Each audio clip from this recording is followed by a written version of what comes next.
Naitwa Samson Zakaria Meda, ni mkuu wa idara ya utawala na usimamizi wa rasilimali watu halmashauri ya mji wa Njombe.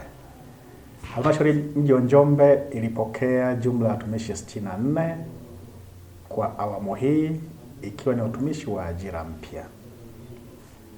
Halmashauri imepokea makundi mbalimbali ya watumishi wa ajira mpya ambao ni upande wa sekta ya afya watumishi 20, upande wa sekta ya elimu watumishi 18, upande wa ustawi wa jamii watumishi 4, upande wa mazingira watumishi 3, upande wa biashara watumishi 3, sheria watumishi 2, mifugo watumishi 2, lakini eneo la uhasibu watumishi 2, upande wa misitu watumishi 2, ukaguzi wa ndani watumishi 2, maendeleo ya jamii watumishi 2, kitengo cha utamaduni na michezo watumishi 2, mawasiliano serikali mtumishi 1 na mchumi 1.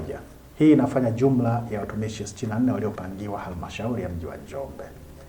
Katika watumishi hawa 64, jumla ya watumishi 61 tayari wameripoti. Uripoti huu ni sawa na asilimia zaidi ya 98.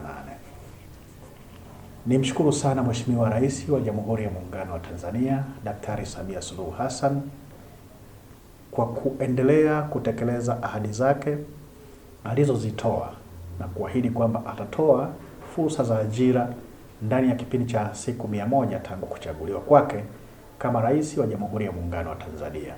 Sisi kwetu kama halmashauri ni jambo la kujivunia kwamba tunaendelea kuimarisha uwepo wa rasilimali watu inayosukuma na kuhimiza maendeleo kwa wananchi wetu.